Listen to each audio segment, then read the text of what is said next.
Concernant Franck Biya, oui. Je ne l'interpelle pas en tant qu'individu, Oui. mais c'est un message qui va pour tout le monde. Il ne faut pas que M. Franck Biya pense qu'il peut hériter d'un lourd passé historique de son père sans coup férir, parce que c'est un héritage extrêmement lourd. Et ceci, en dehors de tout sens moral. Oui. De deux, j'aimerais lui dire, il me connaît très bien, qu'il ne se méprenne pas de cet entourage qui, à mon avis, veut se servir de lui. Et tôt ou tard, il prendra conscience qu'on veut faire de lui un pantin. Parce que même vis-à-vis de cet entourage, il ne peut pas les affronter. Alors, ce que j'aimerais lui dire, Oui. c'est de se retirer de cette nasse avant qu'il ne soit trop tard. Alors, la question est grave, vous le dites, et c'est pour ça que je vais insister. Pardonnez-moi, on doit quand même, Titus Edouard, à la vérité de reconnaître que le président Paul Biya, à la différence d'autres dirigeants africains, a pris le soin d'éloigner sa famille proche des affaires de l'État. Vous me corrigerez si je me trompe. Franck Biya n'a jamais occupé aucune fonction officielle au Cameroun. Alors, pensez-vous son père capable de franchir le Rubicon en essayant d'imposer son fils après lui? C'est là où, quand je parle du silence du président, Oui. L'observation que vous faites concernant la tenue à l'écart Oui. de la famille, mais ceci est appréciable et apprécié. Absolument. C'est pour cela que l'inquiétude qui peut revenir, étant donné que le personnage donne des signes d'essoufflement, il faut que nous, les Camerounais, on soit vigilants. Parce que si on voit partout ailleurs, enfin, ce qui s'est passé, Oui. Où les enfants ont succédé à leur père, Oui. mais prévia une formation et tout ça. Absolument.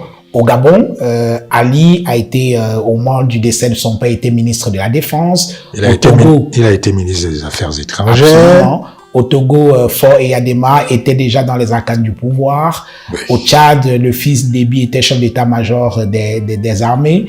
Voilà, donc, oui. Alors c'est là on peut retenir certaines expressions du président. Oui. Le Cameroun, c'est le Cameroun. Mais qu'est-ce que cela veut dire? Ça peut être interprété. Donc il appartient aux Camerounais d'être vigilants. Que ce qui doit se faire soit ce qui doit se faire doit être conforme pour le bien-être collectif. Parce que une des interprétations qui vient le plus souvent dans ce projet concernant Franck, c'est que après 40 ans du père, les Camerounais sont-ils prêts à accepter un atavisme biologique par son fils? Si aujourd'hui on conteste Béa, vous comprenez que par analogie, le Camerounais ne peut pas accepter d'emblée Franck. Donc c'est pas une affaire ni personnelle ni de famille. Oui. Ce n'est pas un délit de patronyme? Non, ça ne doit pas être. C'est plus important que cela, parce que ça concerne toute une nation. C'est pour cela que je vais même un peu plus loin. Oui. Au Cameroun, comme il est en ce moment, on ne devrait même pas évoquer ce genre de problème. Ça nous fait perdre des énergies. Oui. Je ne minimise pas, mais je dis, comme priorité, on doit être au-delà de ces problèmes, je dirais, très primaires.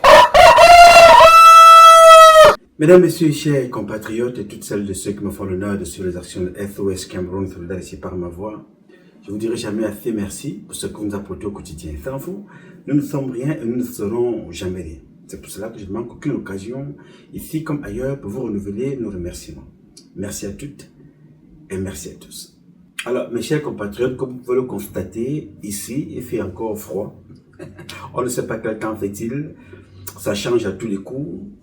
Il a plu ce matin, il a fait soleil dans l'après-midi, et le vent a soufflé, il y a eu une fraîcheur. On ne sait plus quel temps fait-il. En ce moment bien précis, moi j'ai froid. Je ne sais pas de votre côté, ceux qui sont dans d'autres États. Au Cameroun, je sais que vous avez chaud. En Europe aussi, c'est différent. En Asie, c'est tout autre chose. Mais ici, il fait encore froid. C'est ce qu'ils appellent le changement climatique. On ne sait pas l'hiver, l'été, les saisons de pluie, les saisons pluvieuses, la sécheresse, le soleil. Tout est mélangé, comme disent les Ivoiriens. Mais bon, ça ne nous empêche pas d'échanger. Mes chers compatriotes, nous sommes régulièrement en noir, comme le drapeau camerounais. Depuis que vous connaissez ce drapeau-là, il est toujours guindé d'une ceinture noire parce que nous sommes en deuil. Et les deuils au Cameroun, ce ne sont plus les deuils de lambda. Les deuils, c'est de ceux que j'ai appelés les indéboulonnables, déboulonnés par le temps. Et qui est le temps? Le temps, c'est le nom de Dieu. Donc nous sommes en noir et tout à l'heure, quand je rentrais de Pennsylvanie, j'ai voyagé avec un Togolais dans le même train. Il me dit, mais j'ai l'impression que quand des personnalités meurent chez vous, les Camerounais sont contents. Malheureusement, c'est la triste réalité. Le deuil chez nous, partout en Afrique, comme au Cameroun, devrait, comme l'a été, ça a toujours été à l'époque, un moment de tristesse, de regret. On a le regret d'avoir perdu tel, on pleure, on se souvient des bons moments avec la personne, on l'accompagne, c'est la tristesse. Même si vous étiez ennemis, vous partez quand même au deuil, vous envoyez un message à sa femme ou à ses enfants, en tout cas aux membres de sa famille. Maintenant, non seulement les deuils sont devenus comme des lieux festifs, c'est-à-dire que c'est chacun qui va saper pour aller au deuil. Et là-bas, on va manger. Oui, monsieur, là-bas, on va manger, on célèbre, on fête, on danse. Mais ces jours derniers, c'est ceux-là que, quand on te parle de Jésus, de Jésus Christus, quand on te prononçait leur nom, vous étiez convaincus qu'ils sont nés à la même époque. Mon père Nyat, quand on te parlait de Nyat, on a connu personne d'autre à la Sonnelle que Nyat. Tout du moins, la plupart du temps, c'était Nyat. Notre papa Nyat. Vous regardez de l'autre côté, à l'Assemblée, on te parle de Kavaïge Djibril. Enfin, on te parle de ces gens-là, tu te poses la question qu'un jour, est-ce qu'ils partiront? Et tu te dis, voilà, aujourd'hui qu'ils sont partis, qu'est-ce qu'ils nous ont apporté? Qu'est-ce qu'ils nous ont laissé? Matériellement, rien. Mais humainement, ils ont reproduit des enfants. On espère demain, ils seront différents de leur papa. Kavaïge Djibril, même sauce, même pipe, même tabac. Donc les Camerounais se disent que voilà ces gars, ces parents ou ces sénateurs, ces présidents d'assemblée qui ont passé leur temps à nous faire souffrir, ouf, quelle offre de soulagement. Donc les messages fusent. Oh, enfin il est parti. au bon débarras. Et ainsi de suite, on attend les autres, on se rapproche de plus en plus de la cible. Voilà les messages qui sont écrits. Pourquoi? Parce que ces gens-là n'ont vécu que pour eux. Allez lire les dernières signatures de Ndiaye Kanté prend la retraite. C'est qui s'est octroyé à lui-même. Personne ne s'est opposé au Sénat pour dire que maintenant, attention, quand même. Mais quand même. Non, personne n'a dit ça. À l'Assemblée, pareil. On trouve dans la maison de quelqu'un des centaines de millions. Vous voyez? Donc, c'est des comportements qui poussent les Camerounais à se dire, bon voilà, à un certain moment, trop c'est trop. Il faut que ça s'arrête un peu. On est fatigué. C'est pour ça que, comme je disais à ce compatriote togolais, je peux comprendre, même si c'est condamnable, ce comportement, mais je peux les comprendre. À un certain moment, les Camerounais se disent vraiment, on est dépassé, la nature est en train de faire son travail. Si le président Paul Biya n'a pas fait de remaniement, ok. Mais Dieu, le remaniement de Dieu est en cours de téléchargement.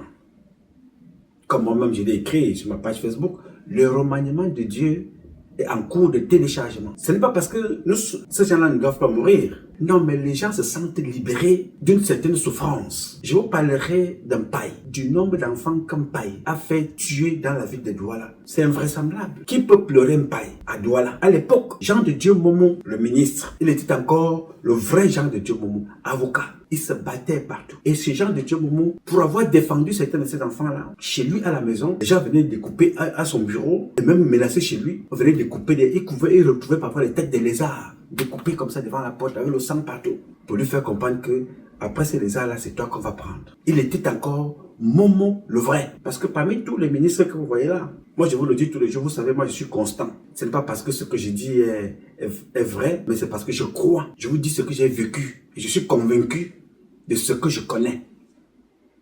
Parmi les ministres que vous voyez là, l'un des ministres qui était au front, le choc pour se battre aux côtés des citoyens camerounais, c'est Jean de Dieu Momo.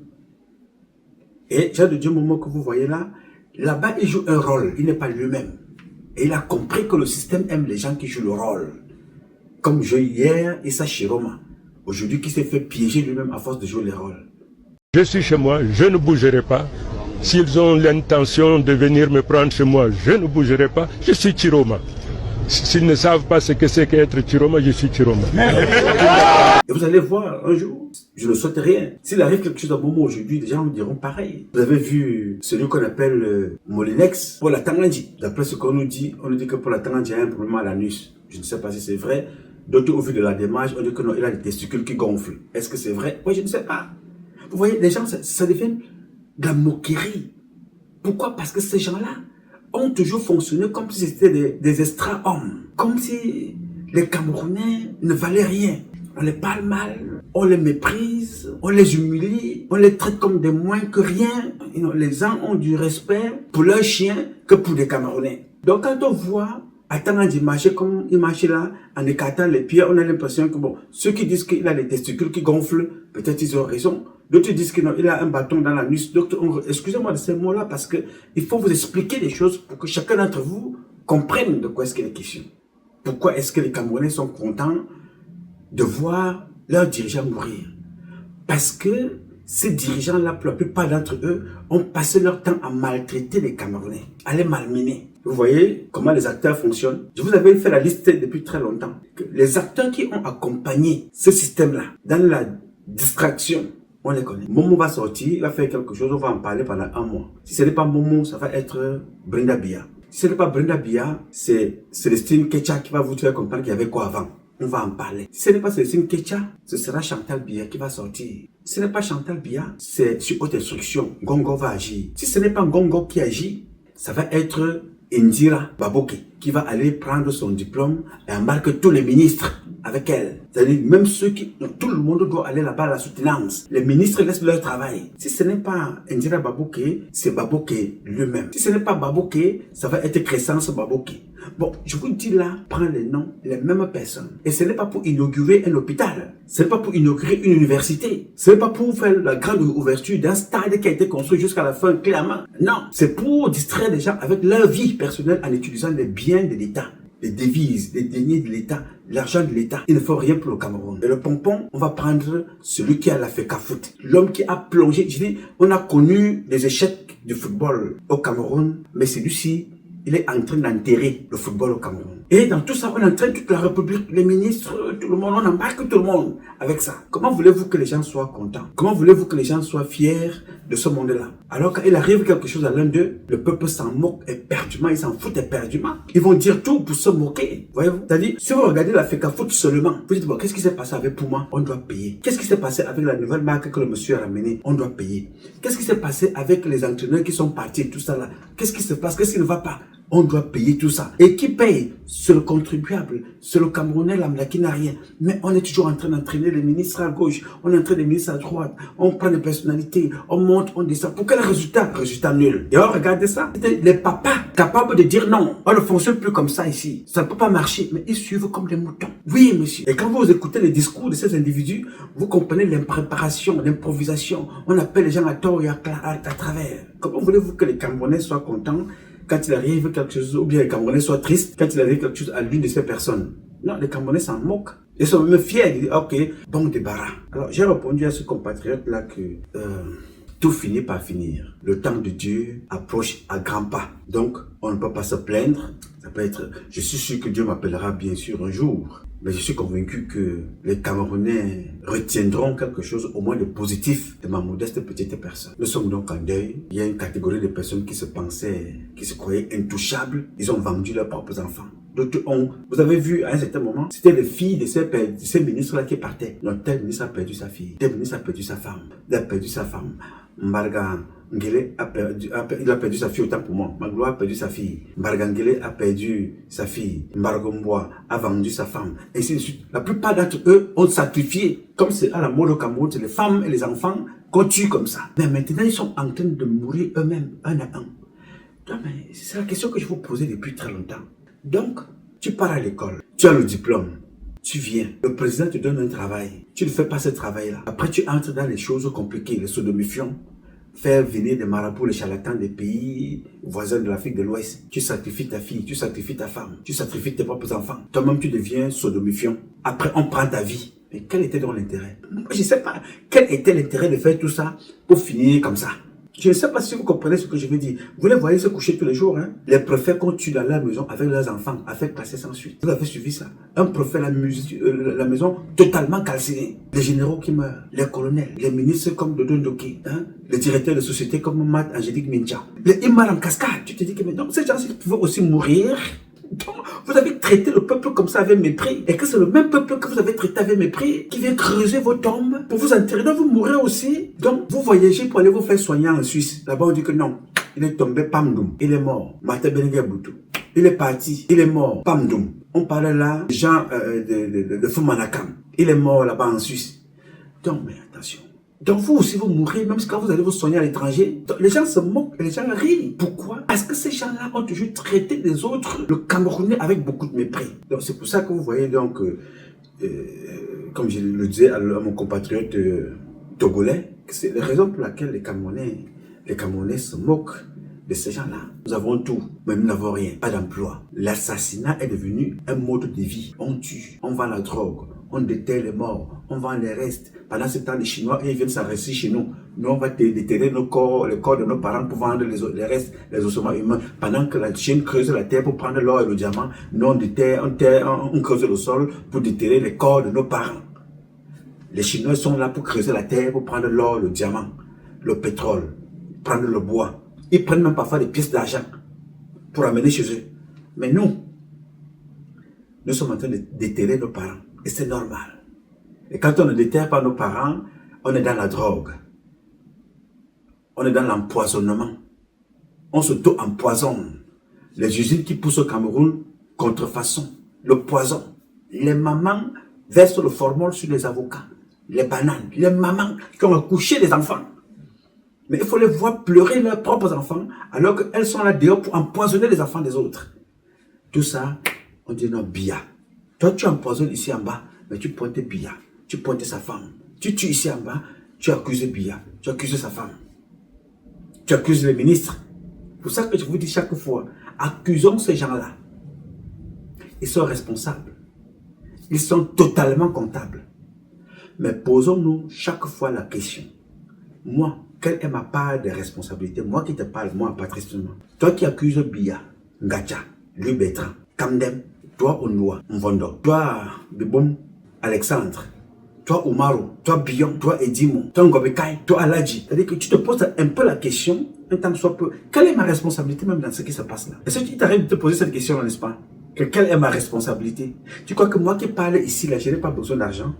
Moi qui parle ici, je ne peux pas voyager comme vous voyagez là. Non, mais j'ai décidé de ne sacrifier la vie de personne, mais de sacrifier quelque chose. Parce que rien ne se gagne sans sacrifice. Il ne faut donc pas ramener tout au sacrifice humain. J'ai sacrifié ne plus aller au Cameroun pendant un moment, mais être libre de dire ce que j'ai à dire. Vous avez donc vu que la plupart, beaucoup d'entre vous partent. Ils ont acheté un billet aller-retour, mais ils feront un voyage, ce voyage, aller, ils ne reviennent plus. On l'a empoisonné, il est mort, elle est morte, on l'a tué, on l'a éliminé, on détestait. Mais alors, ces gens-là étaient dans la diaspora, ils détestaient Paul Biya, mais ils étaient régulièrement là-bas, mais personne ne disait rien. Quand ils partent au Cameroun, ils vont s'asseoir là-bas, ils font des fêtes, ils célèbrent. Mais ils reviennent dans la diaspora, vous dites que maintenant la vie est terrible. C'est tout le monde qui te demande l'argent. Mon oncle m'a demandé ceci, ma tante m'a demandé machin. Vraiment, le Cameroun, ça souffre. Les gens ont ceci, cela. Parce que vous allez là-bas pour bluffer. Les gens ont compris ça. Comme vous venez de nous bluffer, hein, très bien. Tu finis de raconter ta vie, ils vont prendre l'eau de cadavre, l'eau des morts. C'est un poison terrible. Les Bassa appellent ça le malève mambim. L'eau du cadavre. Paf. On te met ça dans un petit truc, le gone. C'est le Cameroun que vous voulez. Alors posez-vous toujours la question, quelle est ma part de responsabilité dans ce qui se passe? Point final.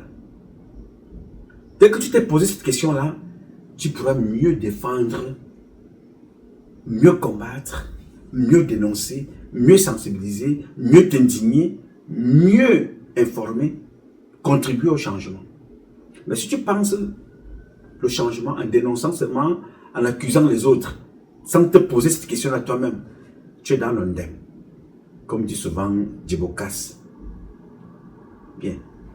Alors, mes chers compatriotes, comme vous avez suivi au début de cette publication, l'un de nos parents, Titus Edjoua, parlait à Frank Biya. Je prends le risque de te parler de ça aujourd'hui, toi qui m'écoutes, ou vous qui m'écoutez, parce que tout le monde connaît ma position depuis 34 ans, pour ceux qui me suivent. Je suis l'un des garçons les plus imparfaits de vous tous, mais j'ai le mérite d'être constant avec mes propres convictions. Je ne dis pas parce que je vais suivre la meute, je ne dis pas parce que j'attends quelque chose, ou bien je veux dire quelque chose parce que je veux plaire. Non, je ne parle pas ici pour toi, je ne parle pas ici pour vous, je ne parle pas ici pour nous, je parle d'abord pour moi. C'est-à-dire, ma satisfaction d'aller, quand le soir arrivera tout à l'heure, c'est d'aller me coucher ce soir avec le sentiment d'avoir dit ce que j'avais à dire sans être contraint par quelqu'un. Donc, j'exprime mes convictions, je les pose à table. Pourquoi? Parce que je suis un Camerounais libre, actionnaire majoritaire du patrimoine Cameroun, je m'exprime. Est-ce que j'ai raison ou j'ai tort? Je ne cherche pas à avoir raison ou à avoir tort, mais j'exprime d'abord mon ressenti. Et je suis convaincu qu'en exprimant ce que je pense, beaucoup d'entre vous se reconnaissent dans ce que je dis, dans ce que je vis, dans ce que je dénonce, dans mon information, dans ma sensibilisation, dans ma volonté d'aider. Vous vous reconnaissez et vous rejoignez dans le groupe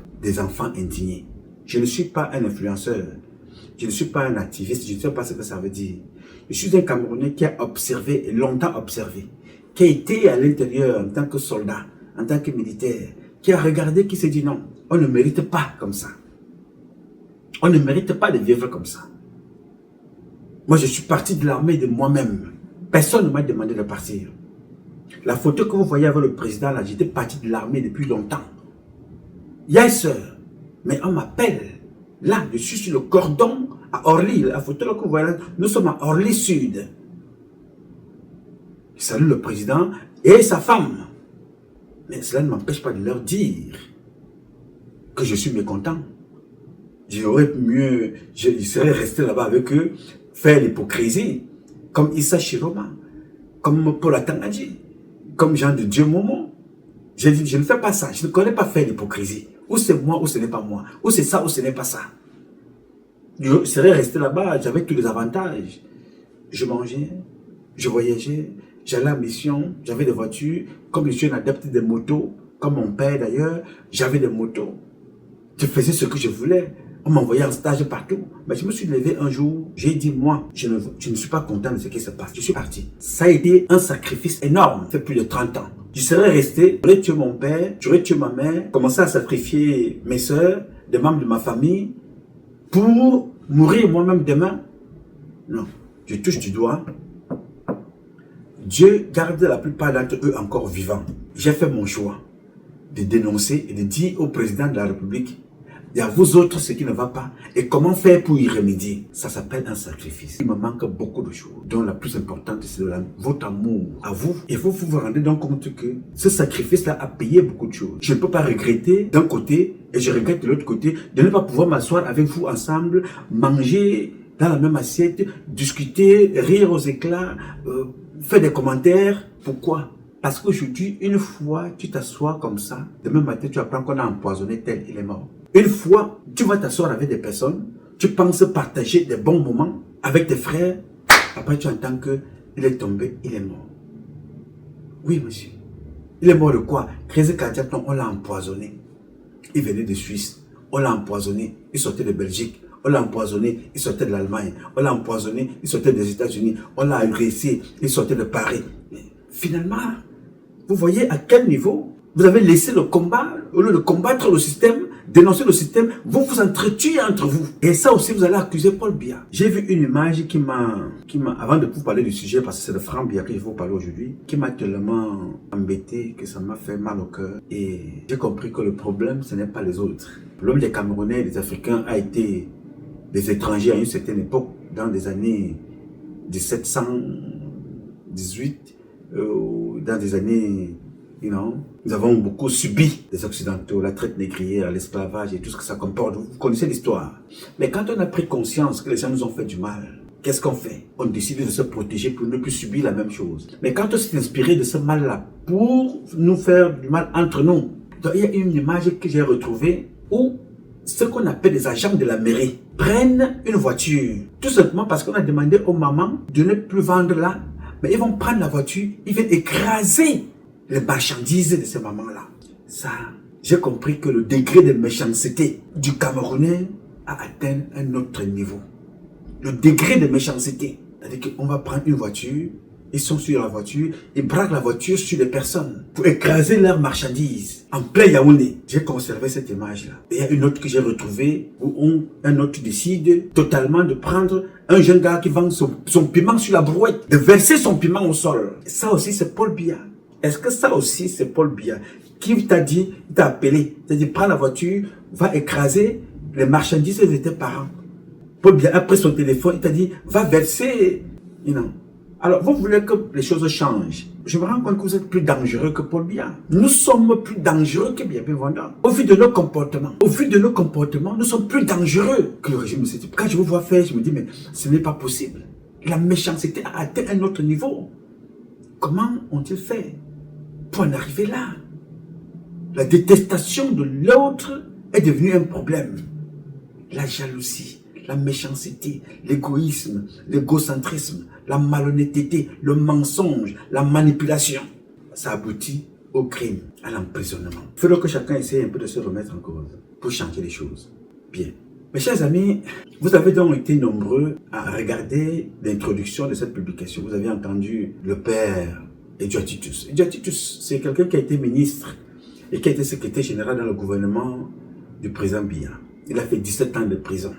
Le monsieur que vous avez entendu là, il donne un conseil important à Franck Biya. C'est son avis, c'est sa vision, c'est son analyse. Mais alors quand vous m'avez posé la question, je n'ai pas voulu débattre de ce sujet. J'ai voulu, en réalité, parler des enfants qui souffrent dans des hôpitaux. J'ai voulu parler des handicapés. En parlant des handicapés, je recherche une jeune fille au Cameroun. Elle ne voit pas, non-voyante. Alors, elle est aveugle. Cette jeune dame-là, elle travaille, elle brode. Elle utilise seulement. Il y en a une autre aussi qui fait des objets d'art. Voyez-vous? Je vous prie, si vous trouvez le numéro de téléphone de ces deux enfants, nous avons décidé dans le SOS Cameroun Solidarity de leur apporter un accompagnement dans ce qu'elles font. Parce que je pense que ces deux filles avons décidé d'aider ces enfants. Parce que des handicapés ne voient pas, mais décident de produire, font des produits comme ce que j'ai vu. C'est exceptionnel. Il faut les accompagner. J'ai donné des conseils à l'un de mes jeunes frères à Douala.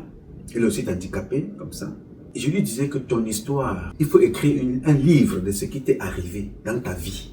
Ça peut te faire aussi gagner de l'argent. Tu as une histoire à raconter. Il y a les grands bandits qui ont écrit des livres pour raconter leur vie et leur histoire a été traduite et transformée en un film, un documentaire. Soyez utiles. Ne restez pas à attendre les autres. Quand vous voyez une fille qui ne voit pas, mais qui brode, un enfant qui ne voit pas, mais qui joue à la guitare, tu te dis que mais comment? Toi, tu vas rester assis là, toute la journée, à demander qu'on t'aide, tu racontes ta vie. À un certain moment, vois des gens qui écrivent, tu racontes ta vie dans un livre. Ça va t'aider. Tout le monde peut être utile dans la société. Tout le monde doit être utile. Il n'y a pas de Camerounais bêtes. Il n'y a pas d'Africains bêtes. Tu sais, aucun Africain n'est bête. Il n'y en a pas d'Africains bêtes. Capitalise ton domaine.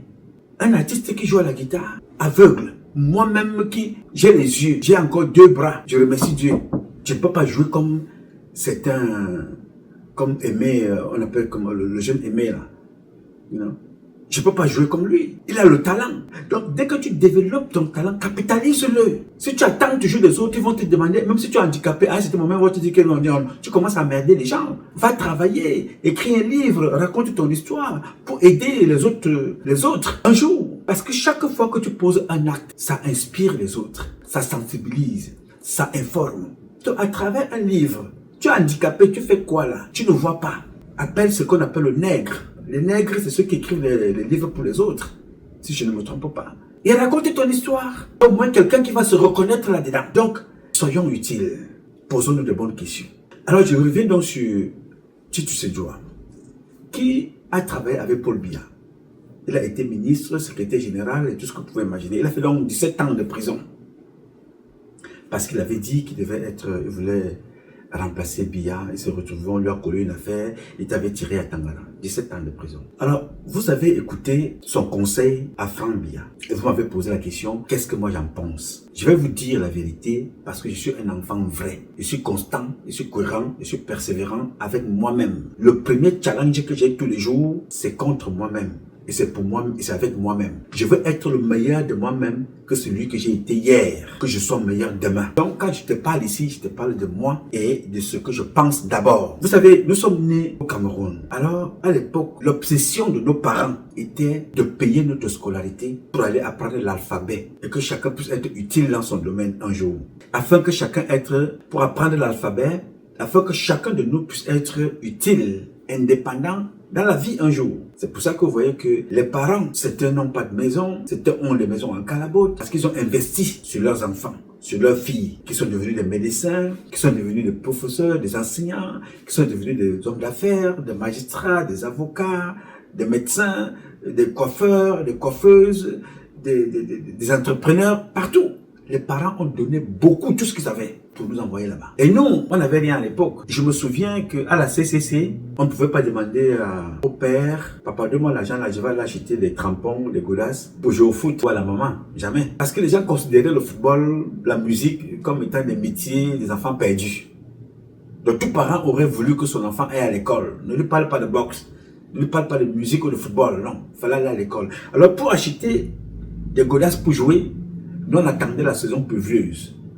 Pour creuser le sable, tu fais ton tas de sable, tu vends à 3500, 5000, 15 000, 25 000, ça dépend. Cet argent-là, c'est ton argent pour aller acheter ce qui te plaît, pour faciliter les parents. Alors moi, ma mère était une commerçante. Elle faisait des affaires, elle allait acheter des choses à l'étranger, elle revenait avec ça au Cameroun et il fallait aller vendre. Si elle me dit de vendre à 10 $, par exemple 10 francs, moi, je vais m'arranger à proposer 30 francs. Je suis convaincu que celui qui achète va acheter au moins entre 15 et 20. Je mets ce que j'ai mis dans ma poche. Donc, parce qu'il fallait que j'achète ce que je veux. Donc, ça nous permettait là d'être un peu indépendants. On achetait les crampons, on achetait les godasses, on achetait les ballons, on achetait les contre-tibias, les maillots pour aller jouer. N'est-ce pas? Franck Biya, lui, il était dans la barrière de l'autre côté à Yaoundé. Lui aussi, il avait les mêmes avantages. Nous, à Noël, les parents, on nous achetait quelques jouets, quelques bricoles. Mais Franck Biya, lui, il avait des motos. Il avait des grosses motos. Il avait son garagiste attitré que tout le monde connaissait. Moto Georges, à Bastos, n'est-ce pas? Lui, il était dans... Moi, je n'ai jamais vu Franck Biya dans un terrain de boxe, ou dans un club de karaté, ou dans un stade de football en train de jouer au foot avec les enfants, ou bien en train de faire du basket, ou au théâtre, ou la musique. Je n'ai jamais vu Franck Biya, peut-être il était dans son école là-bas. Personne ne connaît le parcours de ce type, n'est-ce pas? L'ambition, c'est quoi? L'ambition, c'est que tu sois indépendant dans la vie parce que le père, la mère n'attendent rien de toi. Ils n'attendent rien de toi en retour. Pour eux, ils attendent que tu réussisses et que tu fasses aussi ta vie avec tes enfants. Donc, quand tu me poses cette question-là, ça va faire... J'ai fait la rétrospective dans ma mémoire. C'est que, mais comment? Je ne suis pas pour que Franck Biya remplace son père parce que ça sonne mal à l'oreille. Puisque son papa lui-même, il a dit. Peut-être que tu n'étais pas au courant quand le président a dit ça. Il qui ne veut pas de dauphin. N'est-ce pas? Je n'ai pas dit que Franck Biya ne peut pas être président. Mais je le vois mal en train de remplacer son père. Je vais t'expliquer pourquoi. Mais écoute d'abord ce que dit son père. Écoute, regarde ça. Nous avons fait tous ces efforts pour bâtir une démocratie. Le moment venu, il y aura des candidats. Je crois que l'idée de préparer quelqu'un, c'est un peu des méthodes proches de la monarchie ou de l'oligarchie. Les Camerounais sont assez mûrs, ils pourront, le moment venu, choisir. Il n'y a pas de dauphin, donc? Je crois que dans une république qui fonctionne bien, le mot dauphin résonne mal. Bien, ça sonne mal, n'est-ce pas? Le président dit que ça sonne mal. Le dauphin, non, ça sonne très mal. Alors, le président Paul Biya n'a pas besoin que quelqu'un le remplace. Le président Biya Bienvenue n'a pas besoin que quelqu'un vienne le remplacer. Bon, ok, ça peut donc arriver que tu le remplaces. J'ai une image qui me vient dans la tête. Les gens que j'ai plus connus au Cameroun, ce sont les Grecs comme étrangers. Ce sont les étrangers qui sont venus chez nous. Ce sont des Libanais. Ça, ce sont les étrangers. Mais au Cameroun, il y a des Bamileke. Et ces Bamileke-là, moi qui ai été élevé par l'un des Bamileke appelé Nancy Pierre, quand ses enfants ont fini les écoles à Paris, c'est Nancy Pierre, le père Nancy Pierre, c'était un quincailler. Un gars qui était très très riche. Qu'est-ce qu'il a fait? Chaque fois que son fils finissait l'école, l'un d'eux finissait l'école, les Henri, tous les autres, les Nancy, parce qu'il y a l'un d'eux qui s'appelle Nancy, on était même dans la même école ensemble avec Nancy. Il dit, il t'ouvre une usine. Moi je suis ici dans la boutique, dans la quincaillerie.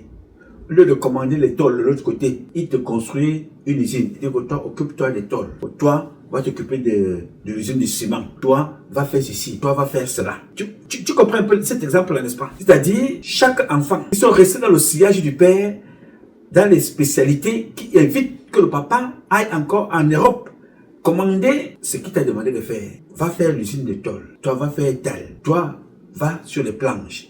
Toi, les contreplaqués. Toi, va dans tel domaine. Toi ici, toi et ça. Ce qui fait qu'un jour, quand le père serait fatigué, vous prenez le relais et tout de suite, ça continue. Il n'y a pas de vide parce que vous avez travaillé là-dedans. Mais les seules personnes que j'ai vu faire ça au Cameroun, en grande majorité, ce sont dans mes compatriotes de l'Ouest. Remplacer établissement Kamden, établissement Gacha, et Quincaillerie Sokojo, Quincaillerie Odurosu.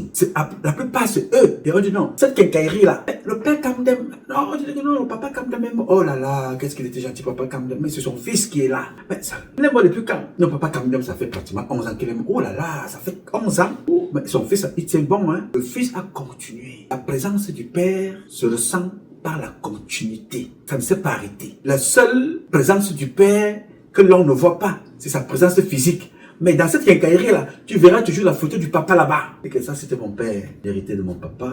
Voilà le fils qui est là.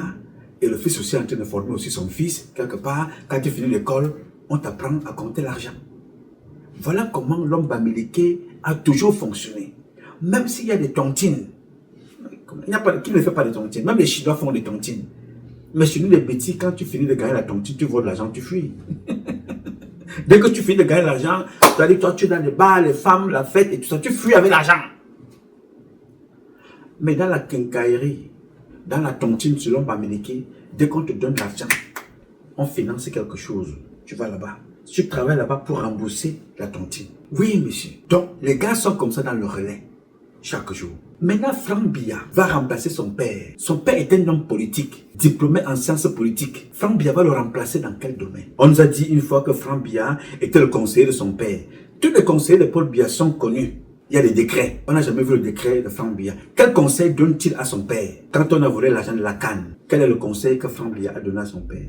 Quand on a volé le Covid, on a même tué tous les acteurs du Covid. Franck Biya, en tant que conseiller, s'il en est un, qu'a-t-il dit à son père? Quelle est l'influence de Franck Biya aux côtés de son père? Quand on tue des gens partout là. Donc Franck Biya, la seule sécurité importante pour lui, c'est le colonel qui est derrière lui. Le colonel. C'est-à-dire que son père a un colonel vieillard qu'on appelle Roland, qui marche avec le pied qui est te dit comme ça là. Qui marche derrière Chantal Biya. Un bon Camerounais lui donne un coup de poing sur la nuque. Bang! Il tombe par terre, il ne se lève plus. Mais il est toujours là derrière. Il a dépassé l'âge de la retraite depuis Mathusalem. Il est colonel derrière Paul Biya et sa femme. Franck Biya a aussi un colonel derrière lui, n'est-ce pas? En quoi est-ce qu'il va remplacer Paul Biya? A fait quoi? Il a travaillé où? Le seul moment où je vois Franck Biya, c'est chez les chefs traditionnels. Chez quoi? Chez les chefs traditionnels. Voilà le CV de Franck Biya. La rencontre avec les chefs traditionnels. Avez-vous déjà vu Franck Biya qui va rencontrer un chef traditionnel? Et quand il va là-bas, dans le Grand Nord, sachant que les femmes dans le Grand Nord ont des problèmes, a-t-il déjà commandé le riz là-bas? Il ne sait pas que c'est là-bas qu'on fabriquait le blé. A-t-il acheté le terrain là-bas pour dire, voilà, tu donnes ce terrain ici et je donne le matériel pour que on continue à produire le blé ici? Il a-t-il contribué à quoi faire? Le riz venait de là-bas. Le blé venait de là-bas. Il y avait des usines qui fabriquaient des boissons là-bas. Dans le Grand Nord que vous voyez là. La plupart de la viande de bœuf, c'était de là-bas. Les moutons, ça venait là-bas. Les gens venaient des pays voisins pour venir acheter les moutons, les bœufs dans le Grand Nord. Qu'est-ce que Franck Biya a fait pour impacter de sa présence en tant que fils du président? Pour penser que demain, Franck Biya peut remplacer son père. C'est une chefferie. Aujourd'hui, on ne sait même plus qui est le vrai chef au Cameroun, puisque tout ça, on l'achète maintenant. Je ne suis pas contre que Franck Biya devienne président. Il est Camerounais, à ce que je sache. Il n'est pas comme Frank Earth, qui veut aussi être président. Lui, il est 100% Camerounais, Franck Biya. Mais il veut devenir président. Qu'il devienne président dans son parcours, qu'il a fait sa campagne tout seul. Parce qu'il ne peut pas remplacer son père. Il n'a rien fait pour remplacer Paul Barthélémy Biya. Non. Ce gars est d'un égoïsme pathologique. Même dans son village, je n'ai jamais vu Franck Biya dans une messe. Il dire que je demande la messe pour maman Jeanne-Irène Biya. Pour ma mère, je demande la messe. Ça se saurait, non? Puisque nous sommes à l'ère du verso, l'ère des réseaux sociaux. Vous aurez dit, voilà, Franck Biya a aujourd'hui demandé d'aller lever une bougie. Allumer une bougie pour sa mère, Jeanne-Irène Biya. Le seul moment que tu vois Franck Biya, c'est à côté de Chantal Biya et à côté d'un gâteau. Vous voyez Franck Biya, peut-être le pape est venu.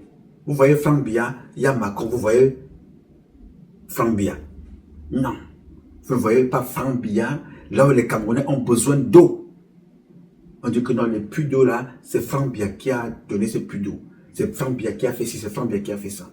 Donc, si vous ne pouvez pas penser par vous-même, vous voulez vivre avec le nom de quelqu'un, vous détestez Biabi Vondon, alors que Biabi Vondon nous a tout donné, nous tous. Mais vous allez prendre, vous dites que non, son fils doit le remplacer. Alors que ce fils n'a rien foutu, même pour sa propre vie. N'a pas été capable de garder une seule femme. Au point d'aller même chercher la femme de son propre frère. C'est-à-dire, il sort avec la femme de son frère, Bolivang Bondo Hassan. Il pousse cette femme-là à divorcer.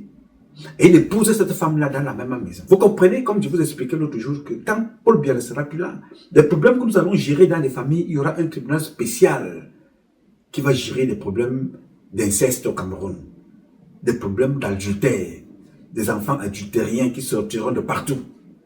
Franck Biya fait partie des gens qui vont créer beaucoup de problèmes au Cameroun. Franck Biya aurait pu être l'un des fils aînés de Paul Biya.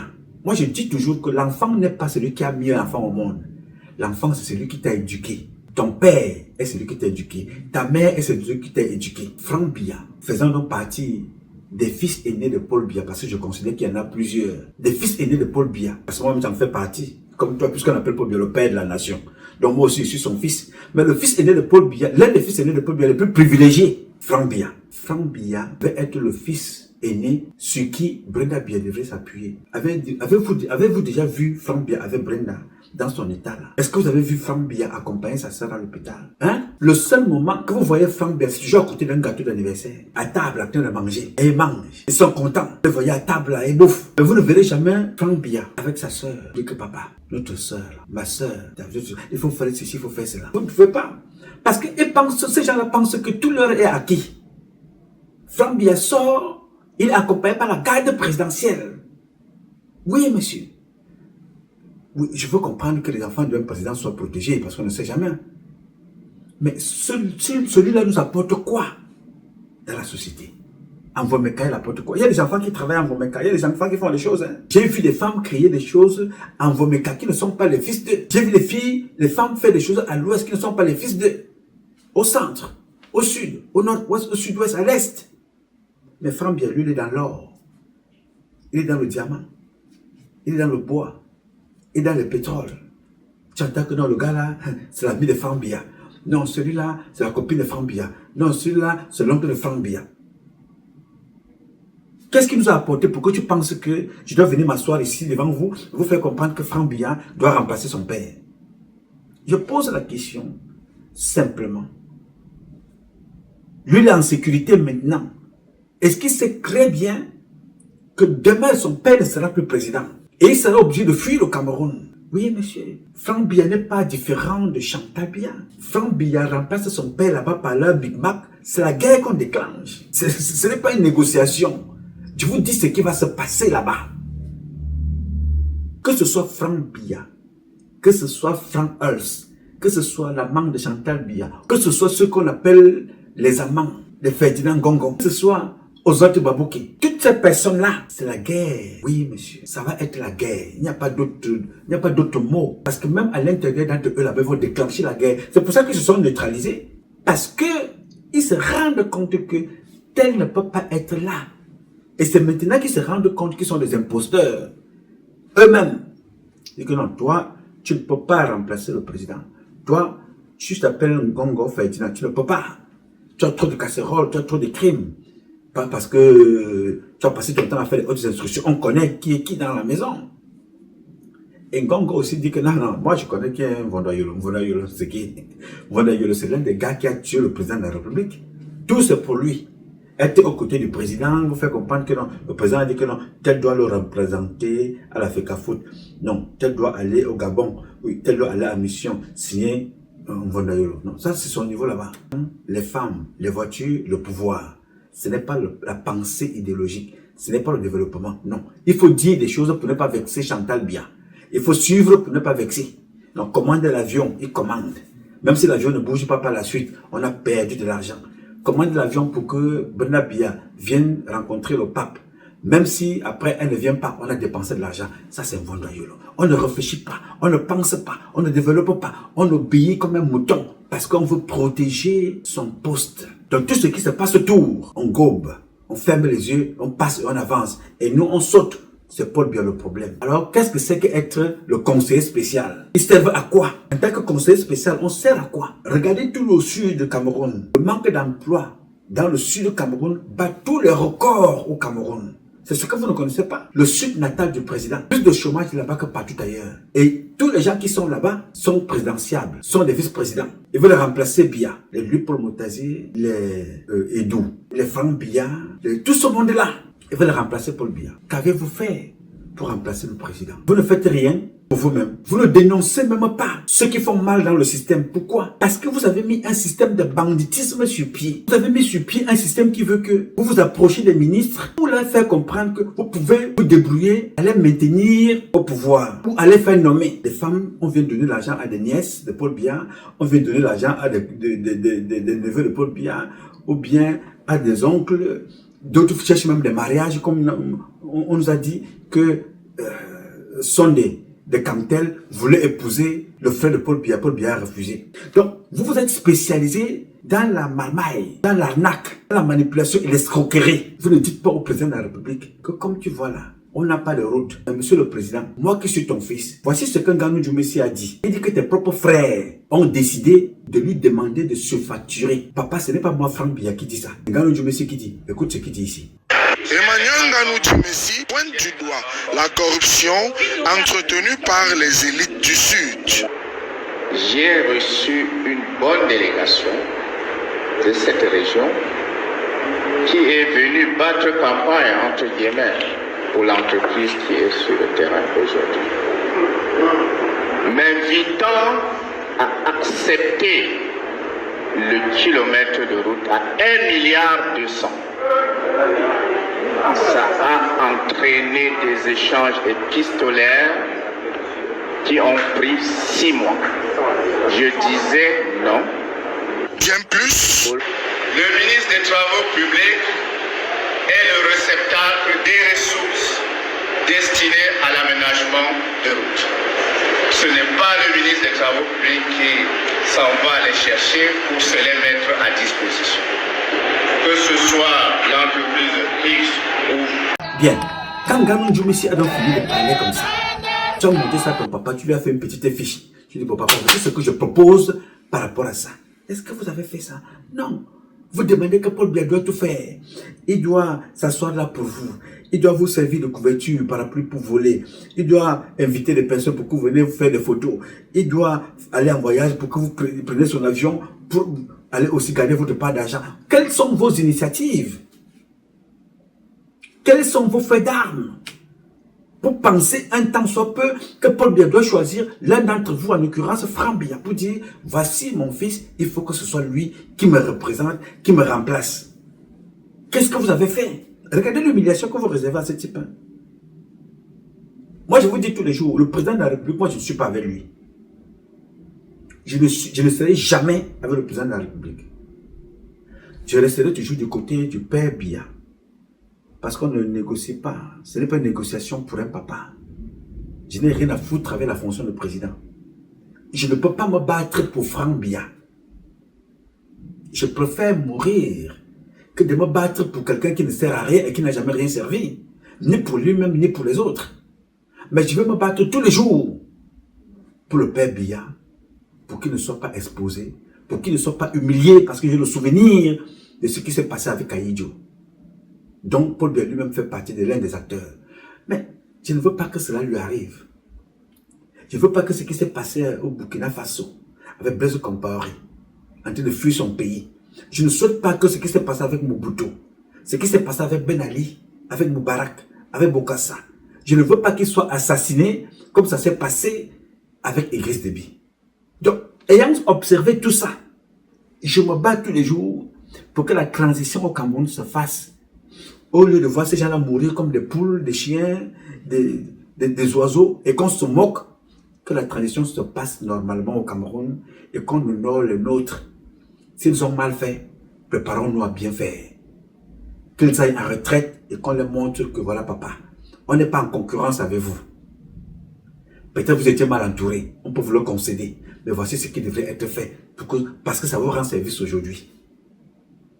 Moi, je n'ai jamais vu le président sud-africain aller se faire soigner ailleurs. Est-ce que les Sud-Africains ont plus de richesses que nous? J'ai vu un président africain dire non au président Donald Trump. Il dit, si tu veux me voir pour le bien de mon pays, mais viens me voir ici. Il faut me déplacer pour venir te voir alors que c'est moi qui suis vendeur, toi tu es acheteur. Mais tu viens me voir sur place. Nous manquons de quoi? Alors que nous avons tout. Alors on va aller s'asseoir quelque part. On vous fait comprendre que il faut que Franck Biya remplace Paul Biya. C'est quoi? Qu'est-ce que Franck Biya a fait de mieux pour les Camerounais? Vous dites qu'il doit remplacer son père. Pour moi, rien. Je peux même dire que Bangola a fait plus de bruit au nom de son père, Paul Biya, que Franck Biya. Combien de personnes entendez-vous mouiller le maillot dans la famille de Paul Biya? Vous les entendez quand il y a campagne. Ils sont dans les réseaux sociaux pour qu'on te donne un petit budget. Après ça, vous ne les entendez plus. Ils sont dans les marchés. Et les marchés qui ne livrent pas. Et quand ça échoue, ils vont se cacher. Ils envoient des gens à insulter Paul Biya. Tu peux insulter Paul Biya toute la journée, n'est-ce pas? Tu peux critiquer sa femme toute la journée. Mais tente de critiquer l'un des membres du gouvernement. Là. On vient te prendre, on te tue comme un Nice.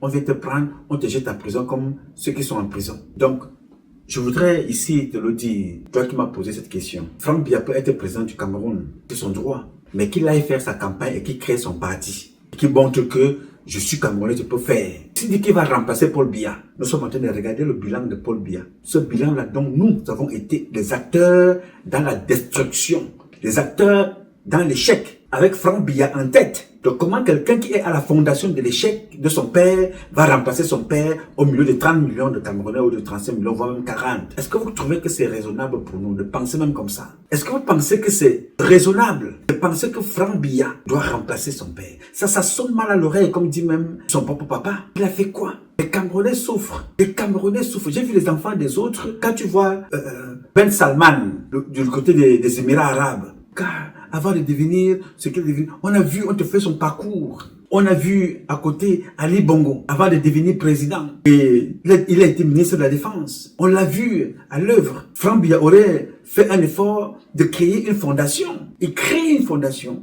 Si nous, on a réussi à créer des fondations ici pour aider les autres, alors que nous n'avons pas les mêmes moyens, on n'a pas les mêmes avantages. Brenda, tout récemment, même dans son déséquilibre mental, est allé dans un hôpital à Jamon pour aller donner certaines petites choses. C'est des gestes qui marquent. Franck Biya, c'est à côté d'un gâteau. Franck Biya, c'est à côté de Macron. Franck Biya, c'est à côté du pape. Franck Biya, c'est à côté de Chantal Biya. Franck Biya, c'est à côté de Paul Biya, en train de manger ou en train de voyager. C'est ça, son parcours. Fils de d'en a rien, fils de d'en vaut rien. Non, je vous dis, et je le pense sérieusement, si nous ne travaillons pas sérieusement pour qu'il y ait une transition, une bonne transition, Franck Biya, tu iras vivre ailleurs si tu réussis à sortir vivant. Si nous ne faisons pas une bonne transition dans ce pays-là, nous allons tout droit vers la guerre. Et ce ne sera pas la guerre avec n'importe qui. Ce sera la guerre entre nous-mêmes d'abord, les petits Penanga. Oui, monsieur. Parce que c'est la même bande d'imposteurs qui a induit Paul Biya dans la merde dans laquelle il se trouve aujourd'hui. Vous qui passez le temps à voler, et c'est vous qui voulez encore le pouvoir. Parce que les autres sont là, ils sont venus vous accompagner. Les autres n'ont rien à donner. Les autres n'ont rien à offrir. Vous volez tout. C'est vous qui gagnez les marchés des vins. C'est vous qui gagnez les marchés des ports. C'est vous qui gagnez les marchés du pétrole. C'est vous qui gagnez les marchés à la présidence. On livre même les caleçons à la présidence. À hauteur des millions. C'est pour ça qu'Ambo Belenga est en prison. C'est un livreur de caleçons. À quel moment Franck Biya a dit à son père, est-ce que vous savez que Paul Biya a passé son temps à décrire son Cameroun comme je le décris là. La seule différence, c'est que lui, il est président. Il a des enfants autour de lui. Il devait à chaque fois y remédier, chaque fois qu'il venait se plaindre. Il vous a dit, je ne comprends pas, moi, Paul Biya. Les pays voisins arrivent à se développer avec très peu de moyens. Et nous qui avons beaucoup plus, nous n'y arrivons pas. Et vous avez dit ça. Et il avait dit encore, ça c'était un 10 février, je oublie toujours l'année. Vous, les jeunes, je sais que vous multipliez beaucoup d'efforts pour obtenir le matricule à la fonction publique. Une fois ce matricule obtenu, vous allez rester au village et continuer de percevoir de l'argent. C'est le comportement à ne pas faire. Le président Biya a dit ça. Mais dans sa propre famille, il y a ses neveux qui ont laissé le travail là-bas à l'ART. On les a fait une affectation au cabinet civil. Du cabinet civil, on les a envoyés au village, aller rester avec leur papa. On dit que leur papa est fatigué, mais en même temps, c'est lui qui veut se marier avec son nez. Avéré ou pas, mais c'est l'ambiance qui court. Mais ce qui est sûr et certain, c'est que le gars est au quartier, il n'est pas seul, ils sont nombreux comme ça. Comment voulez-vous que le peuple camerounais s'asseye et vous faire comprendre qu'on peut faire confiance à l'un des vôtres ou à l'un de vous pour remplacer Paul Biya, alors que pendant que Paul Biya est encore là, celui que vous voulez qui remplace Paul Biya, nous avons vu ses limites. Tout, c'est pour lui tout seul. Est-ce qu'il y a un programme de société qui veut dire serrer les mains des personnes, saluer les gens, aller dans les chefferies, aller voir les lamidos, aller voir l'amida, aller voir l'amido? Est-ce qu'il y a un programme de travail comme ça? Il n'y a pas un programme de société qui veut dire aller serrer les problèmes. On a vu, c'est la même chose comme je vous disais tout à l'heure. Parmi les gens qui ont manipulé ce système jusqu'à aujourd'hui, Franck Biya occupe une bonne place, comme celui qui est dans le football. Aller chez l'ami, monter avec des gens, ils descendent, et monter, ils remontent. Tout ça, des trucs qui n'apportent rien aux Camerounais tous les jours. Tout c'est pour eux, rien pour les autres. Donc vous faites comprendre que ce sont ces gens-là qui vont remplacer Paul Biya. Et on vient te poser la question, mais qu'est-ce que tu en penses? Toi qui poses cette question-là, qu'est-ce qu'il te faut toi pour remplacer Paul Biya? Tu as fait comprendre que Paul Biya, là où il est là, il a 4 pieds, il a 14 000 cerveaux. Toi tu ne peux pas le remplacer. Pourquoi tu penses que le remplaçant de Paul Biya doit sortir de sa famille, doit sortir des membres du gouvernement? Il peut sortir aussi de ta diaspora. Il peut sortir de ton quartier en Kololun. Il peut sortir de Vogada, de Messassi, de Tudi, de Ngaoundé, de Garoua, de Maroua, de Bafoussam, de Fondjimon, mon village. Il peut sortir même de Vomeka. Il n'est pas obligé de sortir de la famille de Paul Biya. Et les Camerounais ont beaucoup d'expertise. Trop d'expertise ici aux États-Unis. Ils sont au Canada, ils sont en Angleterre, ils sont en France, ils sont partout, ils sont en Chine, ils sont en Russie, ils sont au Japon. Les Camerounais sont partout. Pourquoi croyez-vous toujours que ce sont des cancres qui doivent remplacer les plus méritants? Les gens veulent comprendre. C'est quoi les médiocres qui surveillent les excellents? Les gens veulent comprendre davantage. En fait, nous sommes dans un gouvernement de médiocres. Nous sommes dans une aristocratie de médiocres et qui ont créé eux-mêmes une communauté de pêcheurs. C'est-à-dire que tous ont pris de l'argent dans les caisses de l'État. Le président de la République s'est arrangé à ce que tous aient les mains sales. Si vous n'avez pas les mains sales, on ne peut pas vous nommer. C'est comme ça que ça marche. Attends, vous dites que le président s'est arrangé, que tout le monde... Il s'est arrangé à ce que tous ceux qu'il nomme aient les mains sales. Si vous n'avez pas les mains sales, on ne peut pas vous nommer. C'est comme ça que la République fonctionne. En fait, le président a compris une chose. Il est seul contre tous. Comment faire pour se maintenir au pouvoir? Alors, il utilise les forces de ses ennemis contre eux-mêmes. Je m'explique.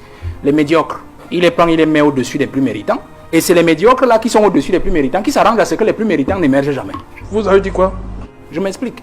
Les médiocres, il les prend, il les met au-dessus des plus méritants. Et c'est les médiocres là qui sont au-dessus des plus méritants qui s'arrangent à ce que les plus méritants n'émergent jamais. Et du coup, le président de la République, lui, est tranquille parce qu'en fait, les médiocres font son travail au quotidien. Et s'arrange à ce qu'aucun méritant n'émerge pour régler le problème du président de la République. C'est comme ça que ça fonctionne dans cette République. Regardez seulement, vous allez voir un individu qui arrive là, il est ministre. La première chose qu'il fait, c'est qu'il commence d'abord à chercher tous les gars de son village qui sont excellents. Il les jette loin de lui. Ensuite, il cherche dans le ministère encore qui a un diplôme le plus élevé ou qui a des excellents états de service. Il le met hors de l'affaire. Il part donc chercher ses amis et il les amène près de lui. C'est comme ça que ça marche. Oui. Je vous prends un simple cas. Vous allez voir par exemple que si vous prenez au ministère des Finances, vous avez par exemple vu, si vous prenez un ministre qui arrive aux finances, laissons les finances, l'économie, les poches comme la direction des investissements, vous savez où il part le chercher, non? On part le chercher quelque part dans un petit village, un petit enseignant là. On sait qu'il ne connaît rien de l'affaire. Il n'est rien du tout. On le place là. On sait que quand on lui demandera de décaisser, il va décaisser. Et c'est comme ça que ça marche. Et on lui rappelle en fait que vous n'êtes qu'un petit enseignant de philosophie. Donc vous marchez comme on veut. C'est comme ça que ça fonctionne. Donc Biya a travaillé comme ça dans ce pays. Pour se maintenir, il a utilisé les énergies de ses ennemis contre eux-mêmes. Et c'est comme ça que ça fonctionne. Les médiocres, c'est eux qui veillent à ce que les plus méritants n'émergent jamais. Et quand vous avez donc étranglé l'ascenseur social, parce que c'est de ça que je veux parler, vous avez étranglé l'ascenseur social, vous arrivez donc à ce que nous voyons aujourd'hui. C'est-à-dire que le médiocre qui veut se maintenir, qu'est-ce qu'il fait? Il chasse déjà toutes les compétences. Et en plus, il veut plaire au parti. C'est ce que disait M. Emilien Tanga tout à l'heure. Il veut plaire au parti. Et pour plaire au parti, il fait comment? Il doit mettre la main dans la caisse. L'argent, il doit sortir des grosses voitures pour aller au village et narguer les plus méritants pour dire. D'ailleurs, on vous dit souvent que tout l'école que vous avez fait là, monsieur, tout ça vous a servi à quoi? Hein? Puisque vous êtes au même endroit et moi je suis ministre. C'est comme ça que ça marche. Et à la fin, on ne travaille pas. Le peuple trinque. Ça fait qu'aujourd'hui, l'ascenseur social a donc été grippé. A donc été anesthésié. Les fils de cacaoculteurs, les paysans ont entre-temps eu des médecins, ainsi de suite. Ils sont allés plus loin. Comme ils savent que c'est les fils des canards sauvages, c'est-à-dire le peuple ordinaire, qui a formé des médecins, des ingénieurs, qu'est-ce qu'ils font? Ils vous ont même dit la fois dernière qu'on n'intègre plus, non, les produits du CUS. Parce qu'ils savent que c'est eux qui vont les soigner, les fils des pauvres, c'est eux qui vont les soigner. Pourquoi est-ce que les hôpitaux n'ont pas le meilleur plateau? Parce qu'en fait, il ne faut pas que les populations soient en santé. C'est comme ça que ça marche. D'ailleurs, une anecdote dit que Mobutu, notre chef de l'État, dit, mais grand frère, comment on fait pour se maintenir longtemps? On pourrait dire, il faut affamer ton peuple. On a coupé les salaires de tous les fonctionnaires au moins 3 fois, entre 1990 et 2000. Hein? On a coupé tout au moins 3 fois. Ça fait que, finalement, quand vous dites un mec comme nos amis d'en face, là, mon ami Menge, il dit le 26 septembre 2020, allons gréver, mais le gars, il dit, ouais, mon ami, je ne vais pas gréver comment? Puisque mon argent ne suffit même pas pour 15 jours de travail dans le mois. Alors, qu'est-ce que je fais? Les 15 jours, je dois les compléter en allant au travail pour tendre la main à un usager. Vous comprenez? Pour tordre le cou à un usager. Donc, du coup, quand M. Menge vous dit allons gréver, tu dis non, mon frère, c'est un manque à gagner pour mes enfants parce que c'est l'argent de la corruption qui me permet de ramener le pain à la maison. Oui. C'est comme ça que Biya a fait son système. Ça fait que du coup, les plus médiocres surveillent les méritants. Et l'excellence est morte. Du coup, le peuple trinque. Il n'y a pas d'école, il n'y a pas de route, il n'y a pas de ceci. Regardez. Vous avez vu par exemple le ministre Garga, en son temps, ministre de la fonction publique, dans les années 90, il dit, à 89, il dit on vole, on met les mains dans la caisse, le président dit où sont les preuves. Et pourtant le président savait bien qu'il vole. En fait, il était en train d'accumuler les dossiers des uns des autres pour pouvoir faire sortir. Alors que vous avez passé votre temps à voir ces cancrets-là, vous entraînez dans toutes sortes de dérives. Nous venons nous demander, que penses-tu de Fambia? Que Fambia nous a apporté quoi? Qu'est-ce qu'il nous a apporté? Je vous le dis tous les jours, vous connaissez ma position. Je vous ai dit que je me battrai contre tout le monde, toutes celles et ceux qui sortiront du cercle atomique immédiat politique de Paul Biya et qui l'ont accompagné dans cette dérive. J'ai vu le président être insulté. Le nôtre n'est pas insulté. Il incarne l'insulte que nous avons passé notre vie à faire. Biya est une insulte parce que c'est nous qui avons voulu ça, que notre président soit insulté. Le président le plus vieux, paresseux, feignant, qui ne sert à rien. On a donné tous les adjectifs qualificatifs. C'est nous qui avons accompagné ça. Oui, monsieur. Un président gère le pays tout seul. Non, il a géré avec nous, n'est-ce pas? Ok, je vais donc vous donner un dernier exemple. Vous avez vu ce qui se passe avec Brice Hortefeux en France, Nicolas Sarkozy. Si le président Paul Biya, de son vivant, avec une oreille ou deux oreilles, avec un œil ou les deux yeux, avec un cerveau qui réfléchit encore de façon constante ou bien de façon périodique, ne fait rien, demain, il sera jugé par ses collègues, par des gens à qui il a tout donné, comme Nicolas Sarkozy, aujourd'hui avec ses propres ministres au tribunal. Ils se battent. Ils sont en Europe, hein.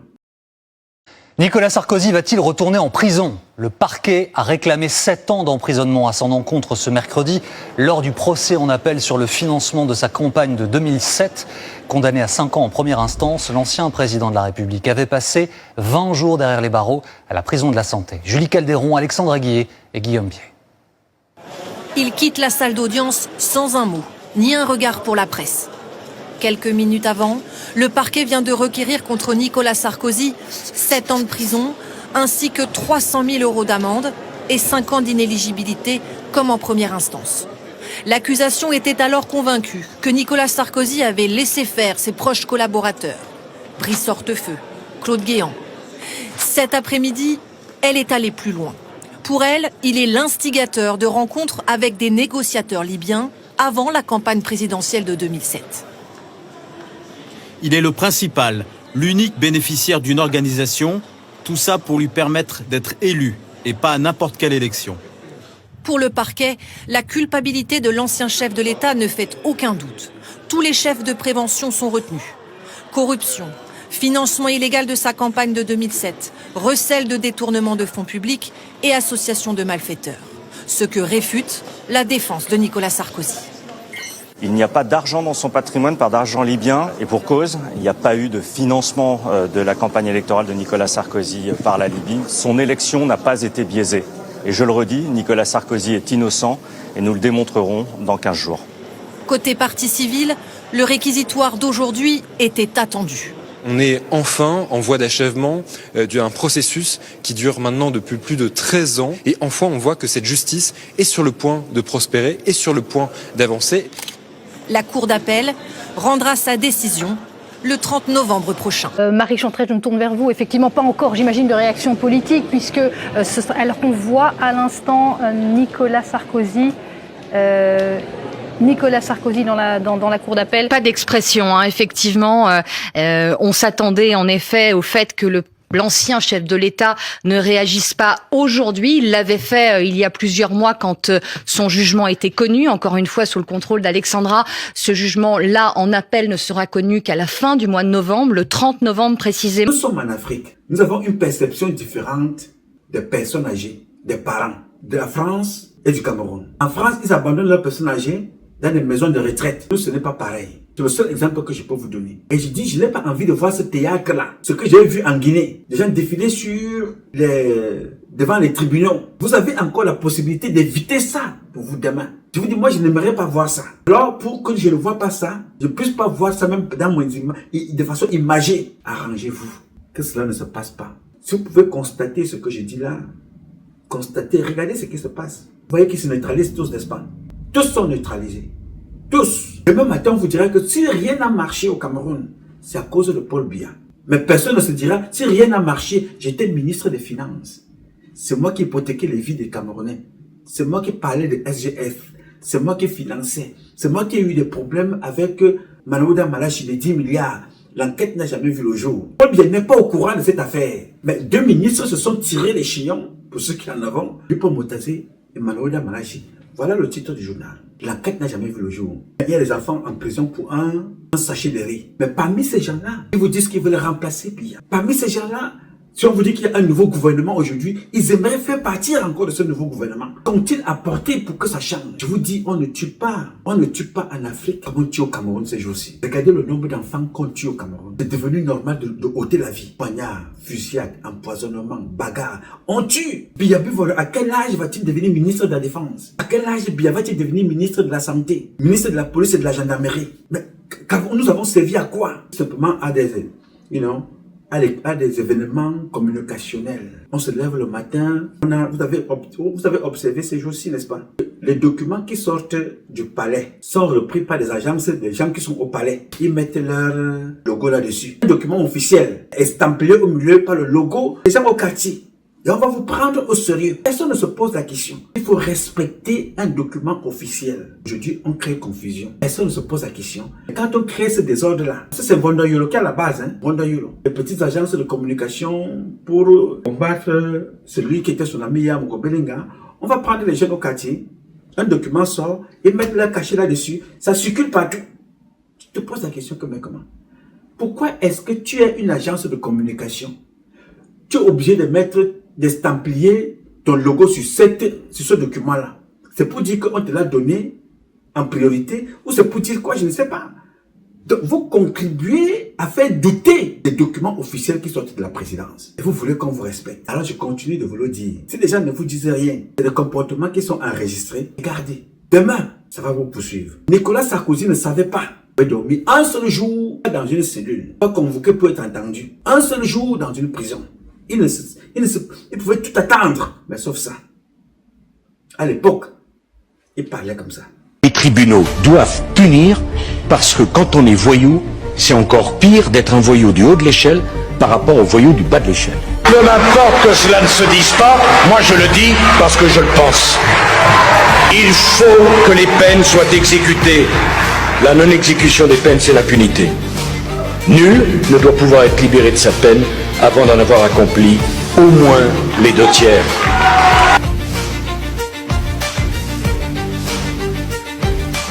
Bien. À l'époque, quand il parlait comme ça, il parlait pour les autres. Il ne savait pas qu'il pouvait aller en prison. Je vous le dis tous les jours. La rivière est tordue parce qu'il n'y avait personne pour la redresser. Demain, ne dites pas qu'il n'y avait personne. Ne dites pas qu'il n'y avait personne. Vous avez eu tout le temps. Vous nous avez écoutés, vous nous avez insultés.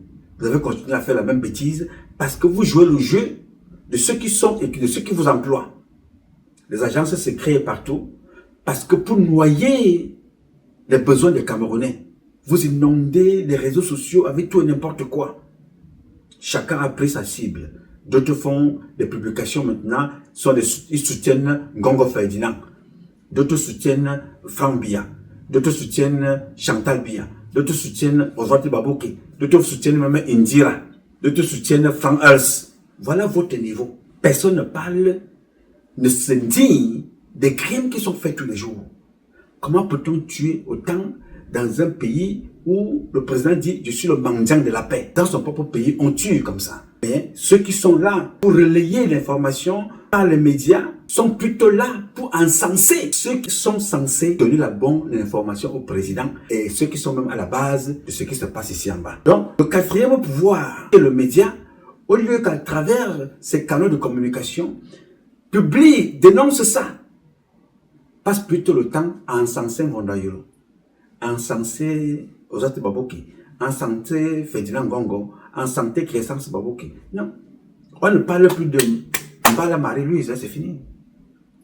Non, c'est terminé. On n'en parle plus. On l'a tué, c'est fini. On ne parle plus de Martinez Ozogo. On ne parle plus de Jean-Marie Benoît Mbala, c'est fini. On ne parle pas du prophète Lundu. Non, c'est classé. On ne parle pas de Matt Angélie Micha. On ne cherche pas à savoir. Non, c'est fini. Le jumelle de Pagna, classé, a fait classer sans suite. Donc, c'est comme ça. Voilà à quoi servent les journalistes camerounais. Ils sont devenus des communicants, des gens qui ont plongé bien dans la merde. Et leur comportement est en train d'enterrer encore les Camerounais.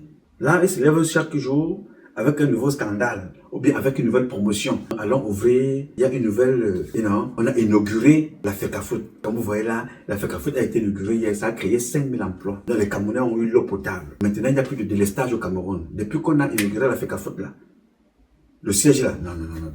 Vous n'êtes pas informé que depuis hier, on a employé 5000 Camerounais.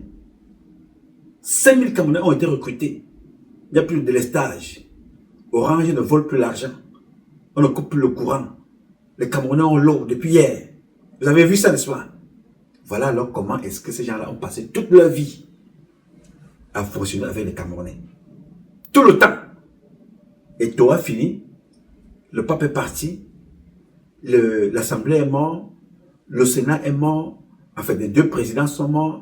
On les a remplacés. Les commentaires vont bon train. Les scandales vont aller. jusqu'à ce que le changement arrive. Et ce changement-là ne se fera pas dans la manipulation. S'il n'est pas organisé, il se fera dans la guerre. Je ne fais que vous le dire ici. Et moi, je ne soutiens personne. De tout le monde que j'ai parlé là, je ne soutiens personne. Je ne suis qu'avec Paul Biya, le père, même le président, je n'ai rien à cirer. Parce que ce président-là nous a détruits. Cette fonction-là nous a détruits. Donc je ne souhaite pas. Parce que si nous laissons que nos parents soient humiliés comme ça va devenir normal pour les Occidentaux. On fait comme eux. C'est-à-dire qu'on peut se lever, parce que les Occidentaux, pour eux, tuer un président, c'est comme s'ils allaient à la chasse dans le safari en Afrique. Ils ont tué Kadhafi, ils ont tué Idriss Déby, ils ont tué Mobutu, ils ont tué Bokassa. Pour eux, c'est normal. Laissez que, même si nos parents ont joué leur jeu, continuer de laisser cette façon de faire démontre que nous sommes des esclaves, à souhait. Il faut arrêter ça. Il faut arrêter cette façon de fonctionner.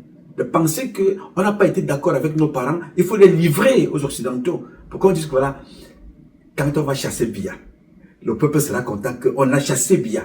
Il est allé mourir en Suisse, il est allé mourir de l'autre côté. Bon, on a pris celui qui est à côté de lui. Ça va durer le temps que celui-là va continuer à leur rendre service. Et pendant ce temps, il va continuer à le faire souffrir pour rendre service aux Occidentaux qui l'ont mis là. Et ce serait comme ça le cycle. Ce sera un cycle. Vous avez vu l'orphelinat de Franck Biya au Cameroun? Vous avez vu l'école de Franck Biya? Vous avez vu le complexe sportif de Franck Biya? Vous avez vu l'université Franck Biya? Est-ce que vous savez que la petite fille de Jean-Marie Le Pen a créé une université en France? La petite fille, Marion Maréchal Le Pen, a créé une université. Son père n'était pas ministre. Son grand-père n'était pas ministre. Ils ont fait un nom parce que son grand-père était un homme politique. Elle a toute une université et déjà travaille. Dans notre pays, le palmarès du fils du président, nous dit-on entre parenthèses, c'est aller dans les chefferies serrer les mains de personnes. C'est de voyager, saluer Macron. C'est être à côté de Chantal puis en train de manger le gâteau. Toujours le gâteau d'anniversaire. C'est là où on voit Franck Biya. Si ce n'est pas dans les scandales sexuels. Et vous nous parlez des gens comme ça? Je pense que tous les Camerounais ne sont pas bêtes. Mais il y a des Camerounais qui ont choisi volontairement de se taire pour ne pas s'exposer. Mais moi, j'ai choisi de parler pour vous dire que ce n'est pas parce que les gens ne disent rien que vous croyez qu'ils sont d'accord avec vous. C'est un petit groupe de mendiants, d'imposteurs qui vous encouragent dans cette bêtise-là. Moi, à la place de Franck Biya, je ne serais même plus au Cameroun. Et si je suis au Cameroun, je devais être aux côtés de mon père, m'occuper de lui. Lui dire, papa, écoute-moi très bien. Il est temps que tu ailles te reposer. C'est trop d'humiliation. Trop d'humiliation. On donne trop de pouvoir à Chantal Biya. Elle-même aussi, chaque fois que Paul Biya sort, elle marche comme un handicapé. Elle pense qu'elle est trop en santé, alors qu'elle est plus handicapée que Paul Biya. Parce que l'âge de Paul Biya joue pour lui. Chantal Biya porte des talons. Elle marche comme un handicapé. Elle marche comme ça là, en train de danser sur elle-même. C'est elle qui va aller soulever les mains de Paul Biya. Pendant ce temps, Franck Biya, regardez ça. Vous observez ça. Mais vous voulez le remplacer, vous n'êtes pas capable de dire ce qui ne va pas. Une femme vient humilier votre père à la maison. C'est comme ça que les scandales s'enchaînent. Tout ce qui vous intéresse, c'est ce qui vous revient. Non, vous pouvez me détester. Ça fait 34 ans que ça dure. Je n'ai jamais changé. Vous avez toujours dit ce qui ne va pas. Et je vais le dire jusqu'à la dernière goutte de sueur, de sang et de salive. Jusqu'au jour où le Tout-Puissant dira, mon fils, tu as fait ce qu'il te revenait de faire. Va te reposer. Et j'irai. Mais je suis convaincu que nous irons au Cameroun, servir le peuple camerounais. On ne mérite pas ça. Comment un peuple peut être assis sur toutes les richesses que le bon Dieu a voulu nous faire grâce? Donc, nous sommes assis là et nous souffrons. C'est impensable, c'est incroyable, c'est inconcevable. C'est même une insulte, une moquerie à nul autre pareil. Comment peux-tu concevoir un tel truc? Ce n'est pas possible, n'est-ce pas? Bien, voyons. Franck Biya vit à Monaco. Franck Biya vit à Nice. Franck Biya vit à Paris. Franck Biya a vécu aux États-Unis. Franck Biya voyage. Il a vu comment c'est construit. Il a vu comment c'est fait. Quel est le médecin qui a déjà vu Franck Biya dans un hôpital au Cameroun? Pas pour se soigner, parce qu'il ne viendra pas. Pour aller voir des enfants qui sont prisonniers à Douala parce qu'elle a accouché. On l'a arrêté. Il ne peut pas sortir de l'hôpital sans payer. Franck Biya en a déjà libéré combien dans les hôpitaux? Moi, j'ai libéré. Avec vous ensemble. Nous avons cotisé. Libérer les enfants dans les hôpitaux.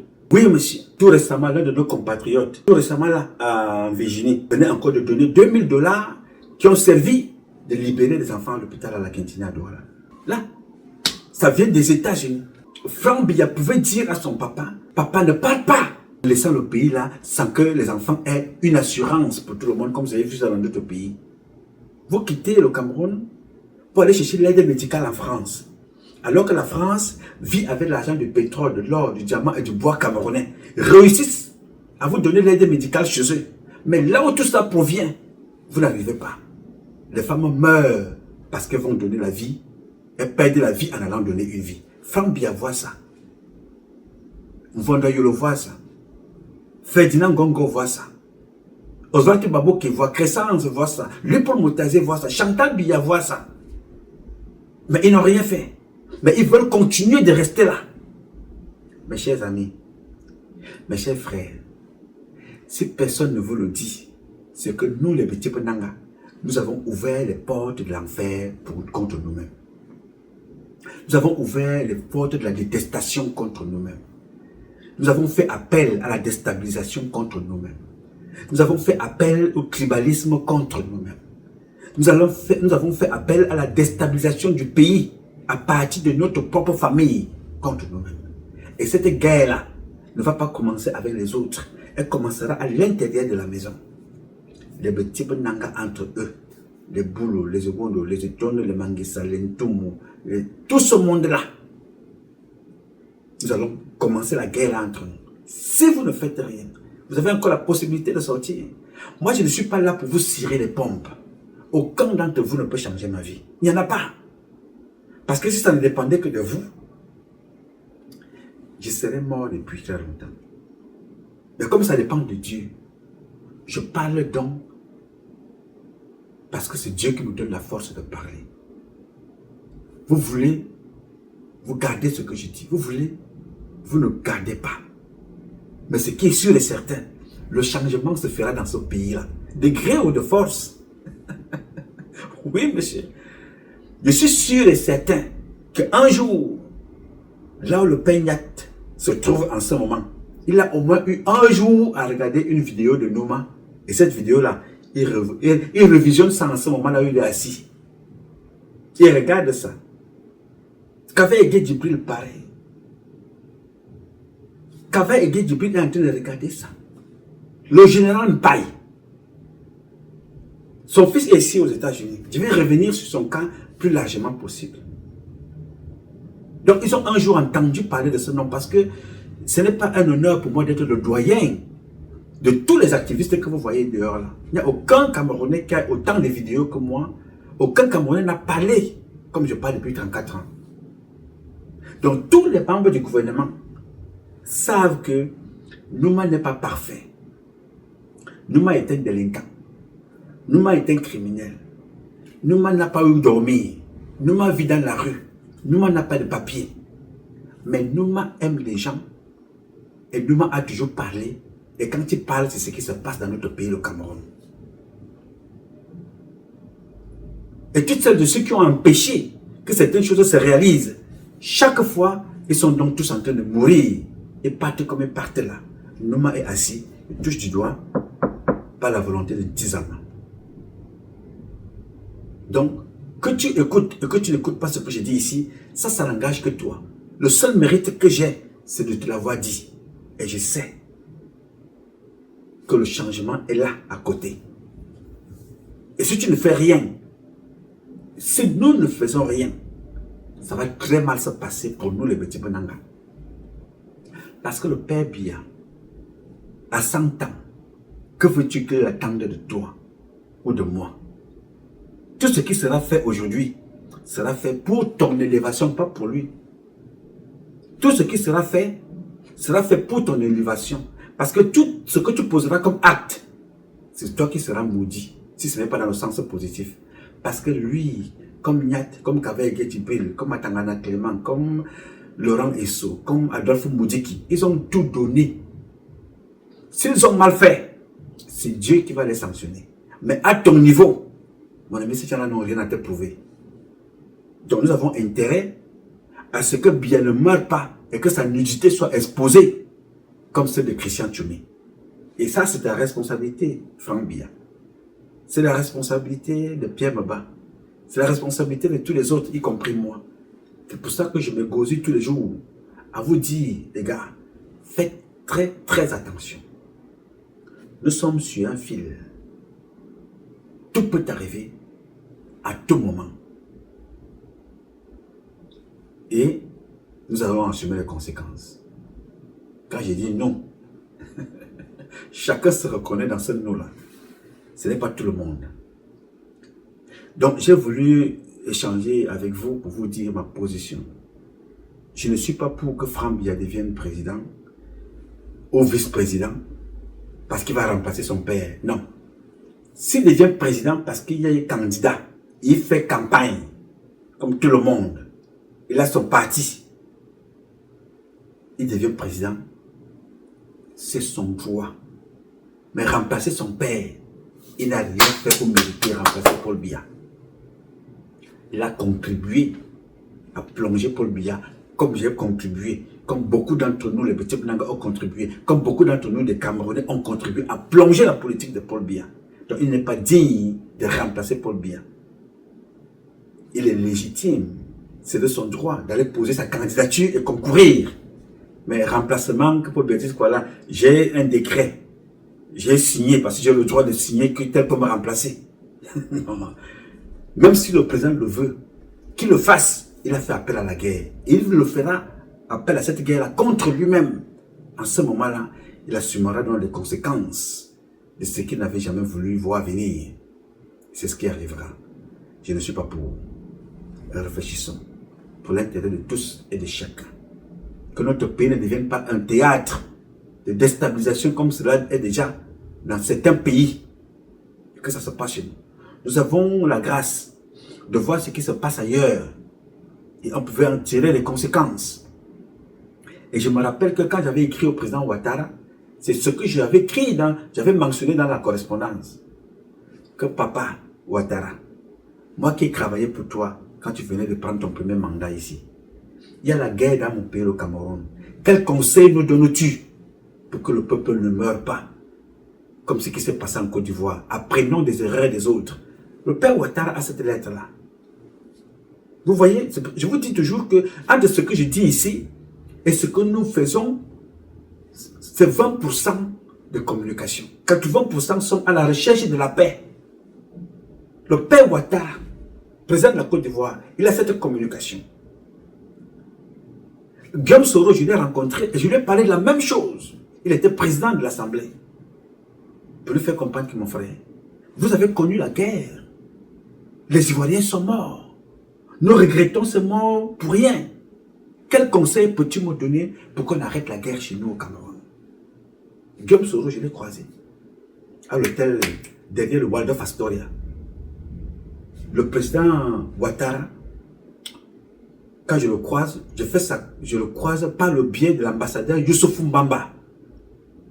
Parce que Youssoufou Mbamba, c'était le premier ambassadeur de la Côte d'Ivoire auprès des Nations Unies, au premier mandat du président Ouattara.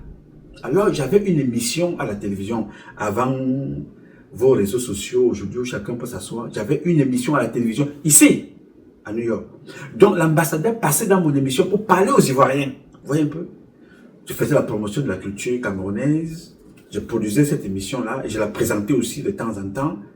Les artistes comme, comment j'appellerais, les artistes comédiens, cinéastes, acteurs de cinéma, aussi promoteurs de mode comme Bertini, sont passés sur mon plateau télé.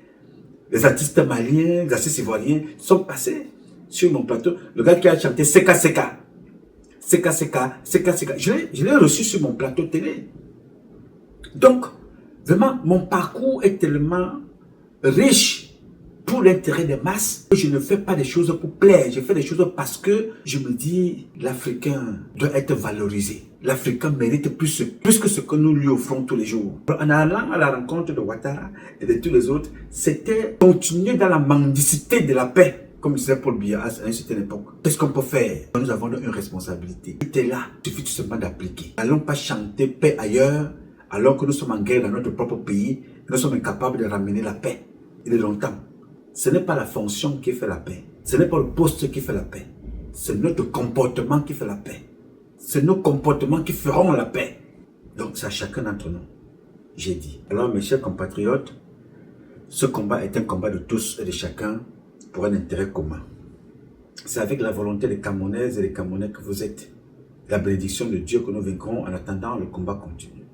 Ce combat continue parce qu'un Cameroun nouveau est possible. Chacun d'entre vous dans son domaine respectif, ensemble nous redonnerons à notre pays ses lettres de noblesse et nous ferons de ce pays la capitale du paradis sur terre. Je sais compter sur vous parce que je sais ce que vous représentez. Bien évidemment, vous pouvez compter sur moi. Aussi longtemps que Dieu me donnera la vie, je donnerai le meilleur de moi. Je ne ferai jamais l'économie de mes efforts. Jamais. Comment est-ce que je pourrais encore faire des économies alors qu'il y a ceux qui sont couchés, ceux qui sont malades, qui fournissent beaucoup d'efforts. Des personnes âgées au Cameroun qui continuent de courir pour se battre. D'autres qui sont en prison, mais étant en prison se battent. D'autres qui sont en exil continuent de se battre.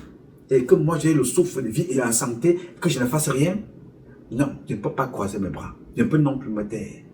Donc j'ai parlé, j'ai publié, j'ai dénoncé, j'ai sensibilisé, j'ai informé, j'ai proposé, j'ai aidé. Mais il est longtemps maintenant qu'on se batte pour que tous nos projets soient appliqués à nous-mêmes, pour l'intérêt de la masse. C'est pour ça que nous allons nous battre au quotidien. Alors vous pouvez compter sur moi, comme je compte sur vous. Je m'appelle Nouma Patrice Freeman. Je réponds au 001 551 666 1027. I love you, but you love you more. Thank you.